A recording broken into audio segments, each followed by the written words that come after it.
everyone, it's Karen at the Cool Tool Studio. Today we're going to be bringing several simple techniques together to create an elegant pendant. This project is beginner friendly and has so many opportunities for you to change elements to suit your personal tastes.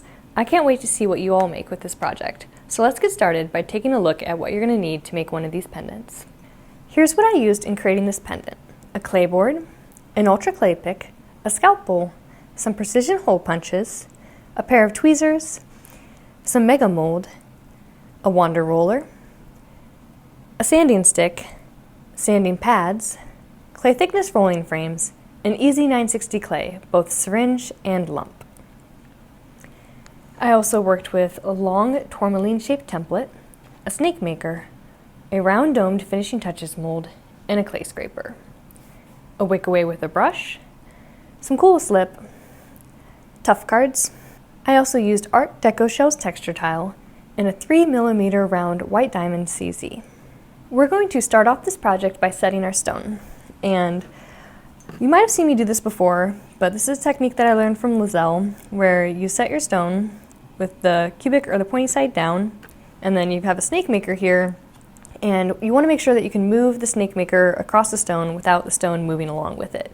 And that's to determine how deep your setting needs to be. So for example, if I was trying to make my setting 8 cards thickness, you can see the stone slides around some, and that means that the point would be sticking out of the bottom of my setting, and that would not be very comfortable. So I'm going to add additional cards until I can slide the snake maker around and the stone's not going to move with it. So now I know that my setting needs to be 10 cards clay thickness deep. So I'm going to bring my clay in and then just smoosh it to that depth. It's a technical term, smoosh. And then we bring those off to the side. And this is just so I don't have to handle my setting after I cut it. I kind of often accidentally pinch a little too hard and distort them. So I'm bringing these back again, and I'm going to be cutting the hole for the interior of my setting first. It's just the way that I like to do it.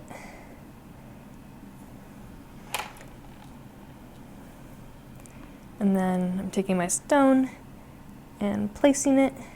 Oh, it's the wrong side. There we go. And then coming back in with my snake maker and applying straight downward pressure. And that's going to bring some clay up and over the top of the stone there to set it in place. So now I'm coming in with a larger size precision hole punch. Just as a side note, you want to make sure that for the interior side of your hole, it needs to be obviously smaller than your stone, or it's just going to fall straight down through. So depending on what size stone you're using, you might have to play around with that a little bit. And then depending on how thick you want your setting to be, you can use different size precision hole punches. I kind of like a thinner setting, so I'm working with one that's just 2 sizes larger than what I used for the interior. So when I'm doing this, I kind of will gently press down and kind of test to see where that line kind of leaves a mark. And I'm kind of checking that before I really punch all the way through. And that looks like it'll be pretty good. I know I can always refine it some with sanding, but it's a lot easier if you cut it as close to possible to being centered. And there they are. So now I'm going to remove this excess clay. And there's my setting. So again, I like to do this on a tough card, so instead of trying to pick this up and distorting it, I'm just going to take this whole tough card off to a hot plate to dry my setting. So here's my setting dry, and at this point, if you were looking at it and it had become slightly skew, or you were wanting to do some refinement, when I'm refining my settings, I like to start off with a sanding stick, and that's just because I know this is a nice flat surface that's supported, so it's not going to have any give, and it's going to help me keep things straight up and down. If I were to start off with a sanding pad to kind of work on this shape, it's going to be hard to keep this straight up and down just by nature of the sanding material. So again, this looks pretty good, but just in case you're not super happy with your setting, I always like to hold this and kind of look at it and make sure I'm not holding it at an angle, but it's nice and straight up and down, and then take my setting and I'll kind of drag it and rotate it across, and I'm making sure just like this is straight up and down, I'm keeping this straight up and down as well. So it kind of helps to really get down at level with your piece and really make sure you're keeping an eye on what you're doing, because there's not too much material here and you can very quickly remove more material than you would like to. So again, I'm happy with mine. I just wanted to show you how you could refine your some if you wanted to. Since I put scratches on it, I'm just going to really quickly hit it with the sanding pad. But it's much easier to refine your settings before you attach them to your piece. Once you're happy with your setting, we're going to move on to creating the main part of the piece. So now we're ready to roll out some clay to build the rest of our pendant. And I'm starting off with some cool slip. There's plenty for both my clay board and my roller. And then I'm going to start off by rolling my clay to 4 cards thickness. When I'm rolling, I usually kind of rotate if I'm looking for a specific shape or size. I'm hoping to get 2 of these long tourmaline shapes out of it, so that's going to be perfect. I'm going to do one more roll to make sure we're all even. I'm going to steal this guy.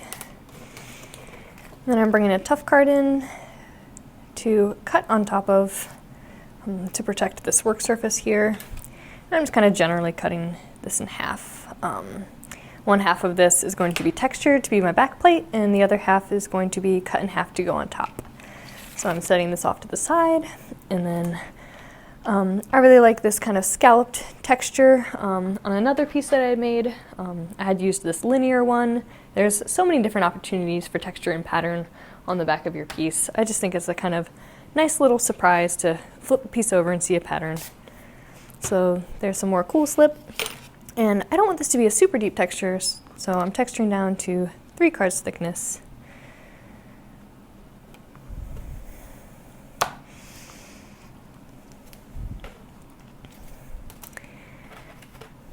And then I'm going to remove it. Ooh.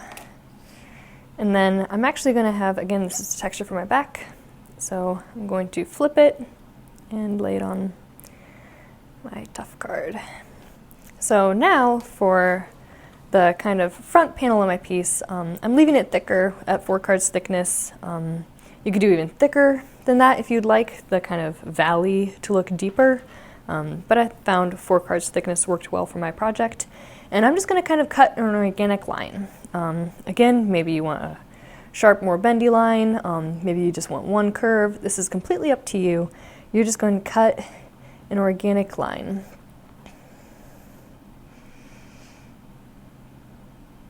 And that'll give me kind of a couple spots that I can sort of choose from with my template, which I'm going to bring in at this point.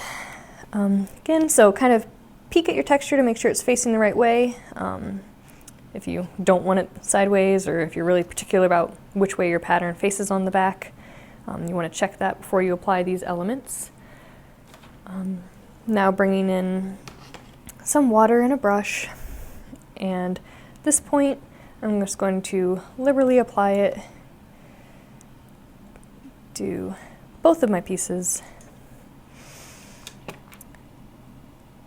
I'm going to try to peel this guy up, apply it to the back here.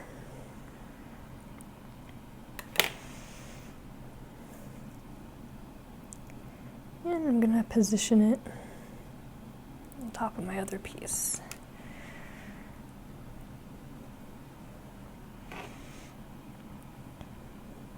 So when you're ready to kind of apply the other half of this piece, you have another opportunity to make some kind of stylistic decisions. You can bring it closer at the bottom to have your river kind of narrow.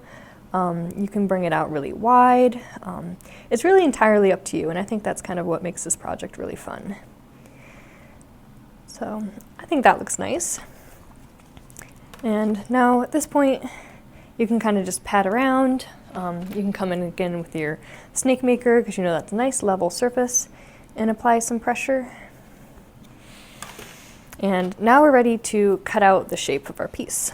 I worked with the smallest size, and again, this is up to you. Maybe you kind of want this outside edge to break this line. Maybe you want it dead center. maybe you kind of want it off to the side. All decisions that you get to make, and just let the piece kind of speak to you. So I think this looks nice. And again, I know my pattern's kind of off to the side there. I'm okay with that. I think it kind of adds a nice visual movement. And whenever I'm cutting shapes like this, I like to cut towards my corners. I just find that that helps me keep them nice and sharp.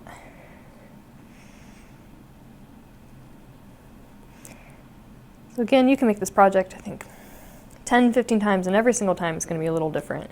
And I think that makes it really fun and refreshing. We're going to remove our excess clay, and at this point, we're ready to attach our stone. I like the kind of look on my piece here where the setting is kind of level with this top surface. It's a little higher, but so for that reason, I kind of ended up cutting a hole to set this into. If you wanted your stone to be raised up a little higher, you would want to use the precision hole punch that you used to create the inside hole. If you want to set your stone into the surface of your project, then you use this punch to kind of punch the outside of your setting. So I'm going to use that to create a hole to set my setting down into. So I'm just going to kind of, obviously since I tapered it down here, it's going to be too narrow for my setting up there. So I kind of like the idea of it kind of being off to the side up here some. So I think that looks nice. I'm going to come in with some water, and you can always reinforce this with some syringe after it's been set. And I'm going to pick it up, and it should sit right in. Again, there's kind of some gap there, so we're going to grab some syringe to fill that in. So I've got some syringe here, and I'm using the smallest tip, and I'm just kind of laying some around.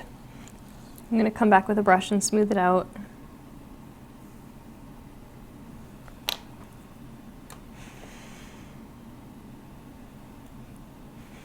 But since I did do a little bit of sanding, it's not an exact perfect fit. So I'm going to fill it in some.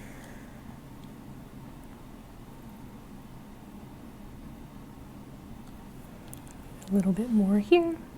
And I'm smoothing it out with a brush, but I'm also not really going to lose my mind about making this absolutely perfect, because I know I'm going to be coming in and laying down my finishing touches elements, or my pebbles, as I'm kind of viewing them for this project, and kind of covering up this surface anyways.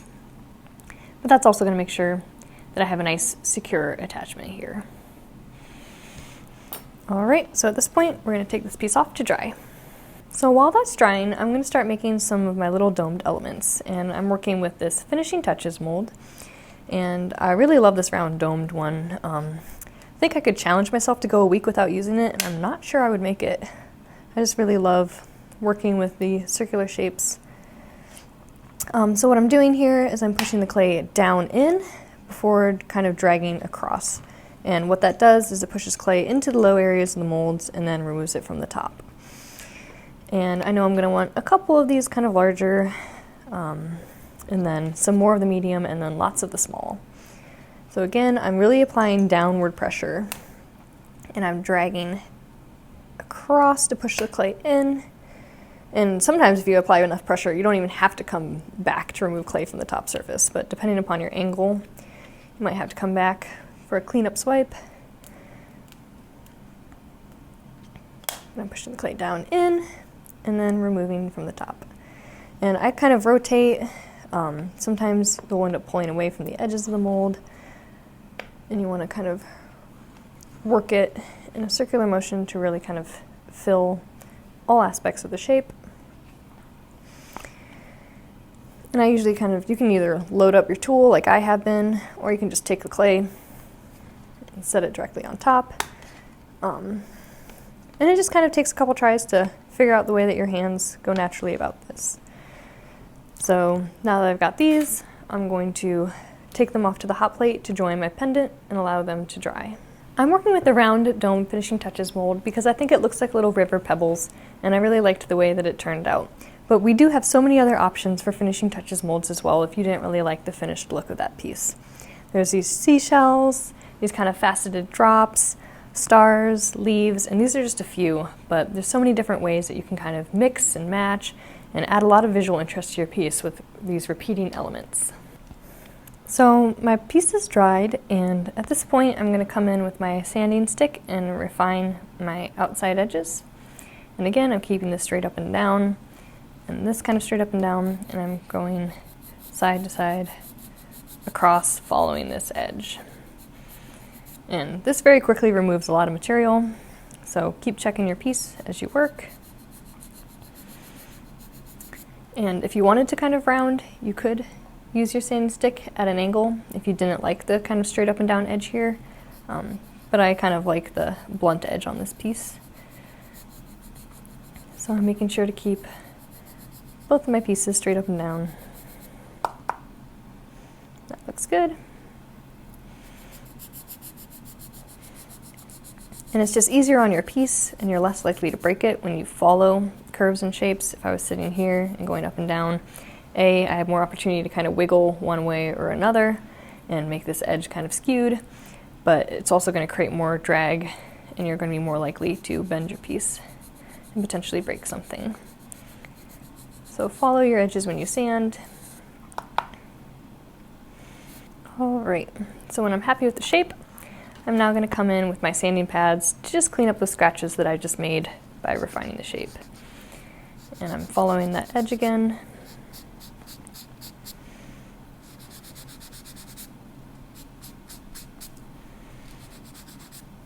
I'm starting with the super fine. I'm going to work my way to ultra fine and finally micro fine.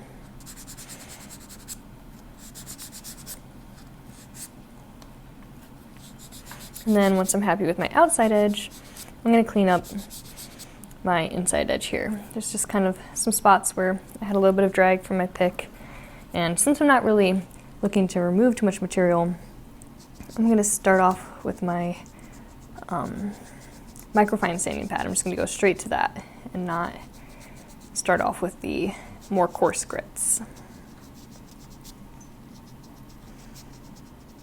And I'm just following that edge and kind of softening it some and removing any imperfections.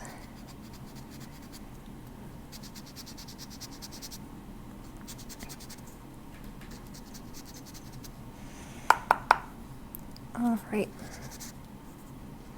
so that looks pretty good, and now we're ready to kind of start, I guess, paving or filling, however you want to look at your river or channel. And I've got my dried finishing touches here. They're ready to be removed. And then I have a scalpel as well, because I'm going to be cutting some of them in half or at edges and quarters to kind of meet and line up if things aren't filling as I would like them to whole. So I usually like to start off with my bigger elements, since I just know there aren't going to be as many of them. And I just kind of get a sense of where they're going to be before I come in and start using water to attach things.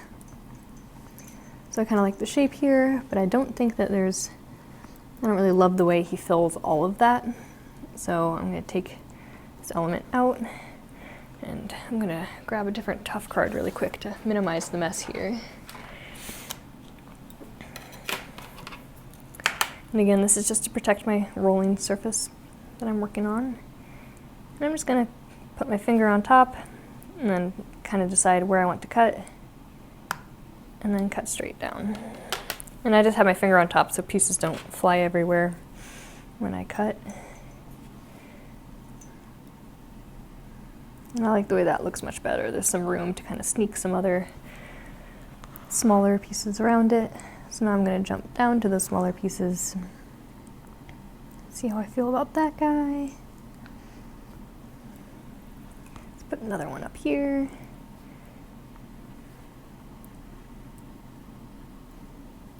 And you just kind of get to fill and decide where you think the bigger pieces should go, the smaller ones. Like this guy's probably going to be a little too big, so I'm going to take him out. And I'm just going to trim a teensy bit off. And this piece kind of evolves as you work on it. The last one I was doing to prepare for this video, I had everything placed and I cut one piece, and in doing so I kind of knocked everything, And I thought, oh man, I could try to put these all back where they were, or I can just kind of go with it again. And I think I ended up liking the second version better. So I'm going to rotate this guy because I accidentally put him in with the flat side facing the inside when I want this flat side against that edge there. There we go. And you'll just continue this until you've kind of filled this void here. I've got this little piece here. I could see how he looks along this edge.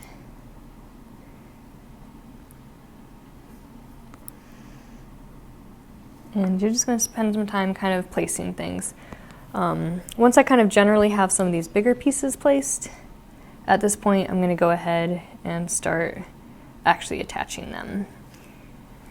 And like I said before, when I went and filled it all and then tried to remove some, I ended up bumping it anyways. So I just found that it was easier to kind of place and attach as you go. But I did kind of want to establish where these larger elements are going to be.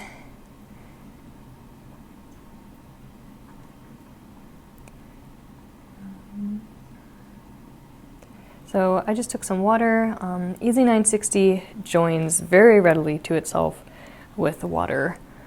If you're working with a clay that you don't feel as confident in connections with water, or if you maybe want kind of more of a paved look where there's some visible grout, you can fill that valley with paste first.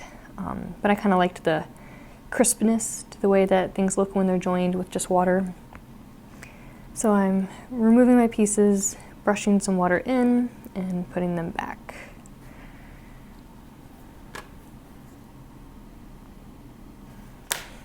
And then once I'm happy with where everyone's placed and everyone's been attached, I'm going to really come back in and kind of flood the river, I guess, and really make sure everyone's very well adhered. So I'm just going to keep on filling this space up, and we'll touch base soon. So I've worked my way along and filled this whole channel with elements, and I've been dampening underneath them as I go, but now I'm ready to really kind of fill it with water. And this is going to make sure that not only are these elements joined at the back to the base plate there, but on the sides, points of contact, they're going to make connections there as well. So I'm just being very generous with the water and filling in this whole area. And when I was filling in this channel, there are some elements that kind of hang out over the edge. That's totally fine. I'm going to trim them and kind of revisit those areas with refinement once it has been dried. All right, so I'm going to take this off to dry, and we're going to work on the bail. For the bail of this piece, I didn't like the idea of breaking this top line, so I wanted to create a hidden bail. I thought that it might look nice to have kind of half of a tube on the back of my piece to hang it by. And when I was looking at creating that tube, I had some straws and other kind of circular shapes that I could be working on top of, but I wanted to be able to put it on the hot plate to speed up drying, because that's kind of the way I work. So I thought, what if I made my own tubes that I could work around?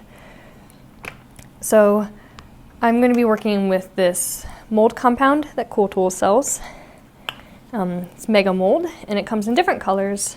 I just grabbed the blue, and when I was making these, I kind of just made a variety of them for different projects. If I wanted other cylinder forms, because while you're making them, why not make more than you need?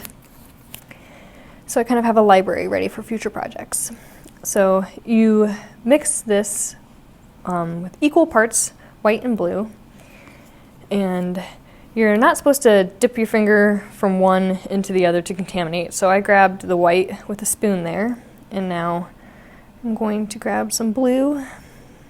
I'm looking to be about the same size. Does that look similar? A little too much. If you're really picky about this, you could do it by weight and break out a scale, but we're going to be okay. So now you want to thoroughly mix the two parts of this compound. And I just kind of fold. You can roll and twist. You just want to mix it until it's one solid color and you're no longer seeing, let me get that off my surface, no longer seeing kind of the marbled sort of look.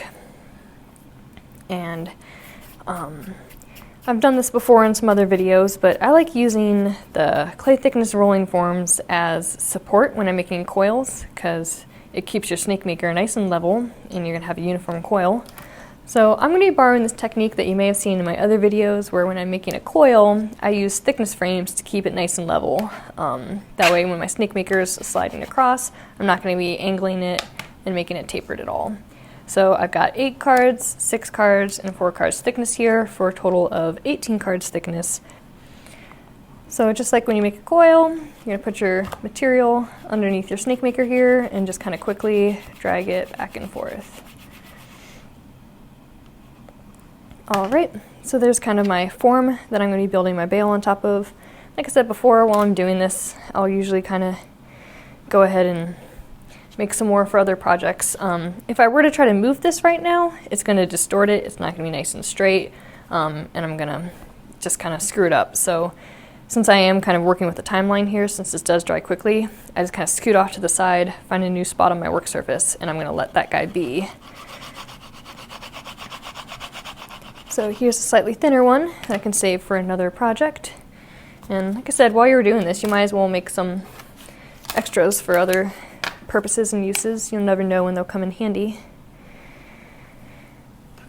And once you're happy with them and they're dried, we can build our bale around them. This guy's nice and long. Alright, so I'm going to let these set for a moment until they no longer take an impression of a fingerprint, and then we're ready to create our bale. So I've pre-treated my work surface with Cool Slip, and I'm ready to roll a sheet of clay to wrap around my, we'll call them bale mandrels.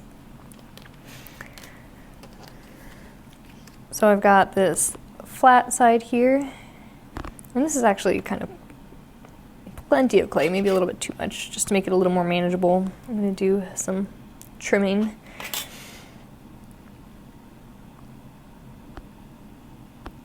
And I'm going to kind of use this flat face as a place to kind of join while I'm forming, and then I'm going to trim from that face as well. So I'm just kind of rolling my mandrel and bringing that all the way around and kind of sort of joining here. But since I don't want a full tube, if you wanted the full tube, you can just kind of smooth this out and attach the tube to your work. I just kind of liked the look of the half-formed tube. So I'm going to use this flat surface here, and I'm going to drag my clay shaper across it. And that's going to cut that edge there, so I have a nice little tube there. And I'm going to take the rest of this clay and save it, put it in a clay hydrator, and I'm going to allow this to dry before trimming it to exact size. So before we attach our bale, there's a little bit of an overhang on some of these elements, and I'm just going to quickly knock that down with my sanding stick, and then revisit these areas with my sanding pads.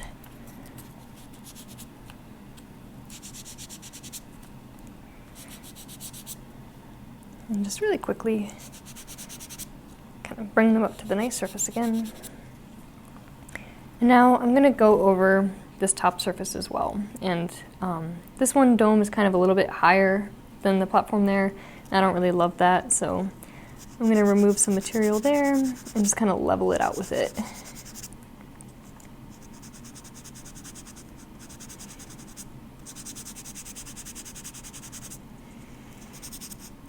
This guy's a little high too. I'm going over this top surface, and then I'm also kind of angling a little bit to kind of round out that dome shape. And then I'm just going to give the piece a general sanding. In this low area, I'm kind of using this corner here, the ultrafine, because I made a couple nicks on top of the shapes with my tweezers, and I'm just really quickly kind of going through and looking for spots like that to remove. And then I'm just going to go over it with the microfine to just bring everything up to a nice finish. I'm going to quickly visit my stone. Make sure everyone looks good there. And then just really quickly, this top surface. And this is kind of just my general finishing practice. On this piece, I actually didn't end up bringing it up to a super high shine. I kind of liked the satin finish that it had, but I like doing this because then if you do decide you want it to be very shiny, you can just put it directly into a tumbler or hit it with a polishing pad, and it's going to have a lovely surface. All right, so now we're ready to attach our bail, and we're going to trim it first. And I don't know why, I guess because it's just such a handy kind of measuring tool that's on hand, I end up using the squares on my rolling frame for all sorts of things. And one of those for this project was kind of how big should my bail be? And I ended up making my bail around 2 squares width. So I could really bring it up to the edge and maybe get 2 bails out of here, but I'm just gonna cut the one, and I'm just kind of taking my scalpel, and there's some give to what I'm cutting on top of, so you kind of have to rotate and follow it.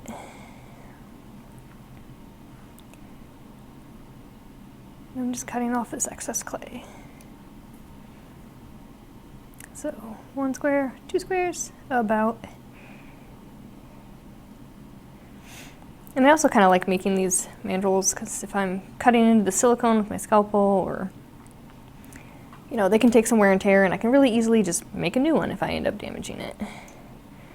And it does have some more support for cutting it. Yeah, see, I just cut right through that one. But with a straw, I found that I couldn't really kind of trim. And I like cutting on this because when I took it off and tried just cutting the shape, I kind of collapsed it. So I like cutting with support. And you could have done this while it was wet, I suppose, but I just feel like my cuts aren't ever as crisp and exact as I like them to be when I tried to do them wet. So I'm gonna slide this guy off. Here's my little guy. So before I attach my bails, I always kind of like to try them on for size. And I like the width to this bail right now because I like the idea of the chain kind of coming in and meeting here. I didn't want it to go all the way out to the edge. And that's kind of just preference again. I'm kind of looking for center. You can kind of eyeball it. You could measure it, but I'm just going to be eyeballing it today. And then I'm going to dampen this area. And then I usually join EZ960 with water for embellishments, but if I'm doing something structural or something that's going to be kind of a weight-bearing connection, I usually enforce that with paste or syringe. So I'm going to run a bead of syringe along this edge here.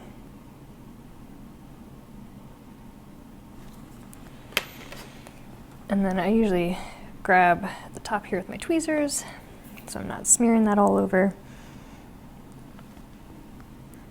And I'm going to place it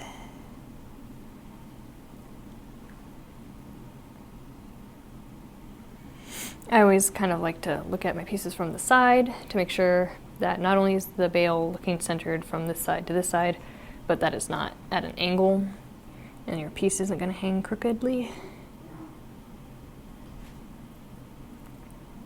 All right, so at this point, when I'm happy with my placement, I'm going to allow it to dry before coming in one more time with some additional syringe. So my edges were pretty clean when I cut them with the scalpel, but just really quickly, I'm going to take my sanding stick and try to square that up.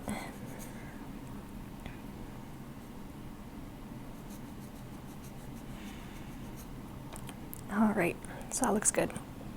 So now, again, just because this is what my piece is going to be hanging from, I always like to kind of support these connections with some additional material.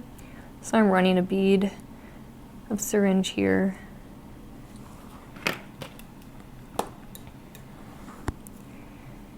I'm smoothing it out with a brush.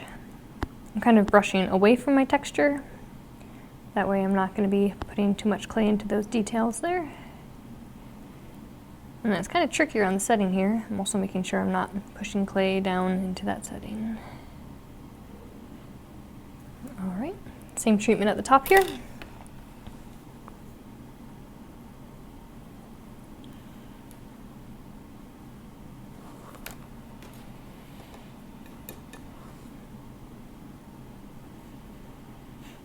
To clean my stones prior to firing them, I dip a disposable applicator into some rubbing alcohol and then run it across the top surface of my stone.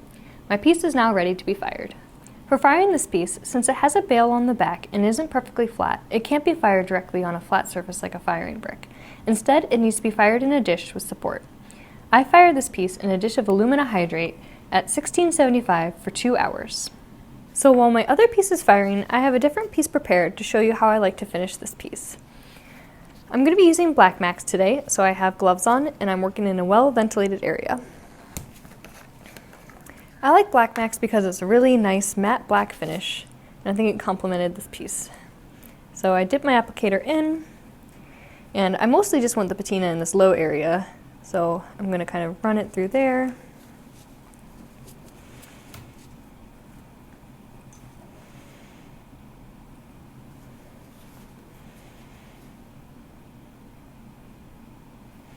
And then I'm going to flip it over because I want to highlight the texture back here as well. So you just kind of run it across the surface and you can see how it naturally falls into the low areas and is going to create some really nice contrast once we remove it from the high areas.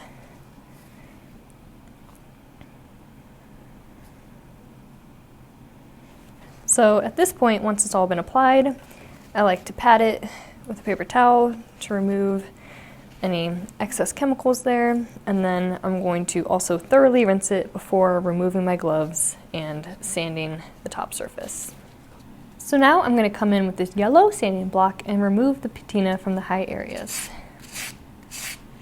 And you can already see how much kind of depth this patina adds to this piece.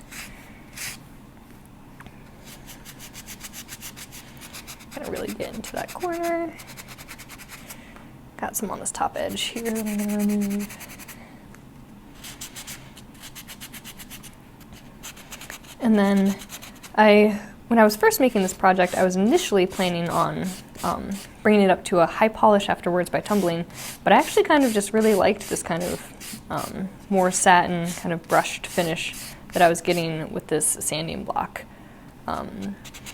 So you can kind of use it in a circular motion on this top face if you also are looking for a softer finish. And that just can kind of be the finish there. But again, if you want it to be more shiny, you can certainly continue to finish it, tumble it, polish it, whatever you would like to bring it up to a higher shine. I just like the softer look with this piece. So again, here we're making that lovely texture on the back pop.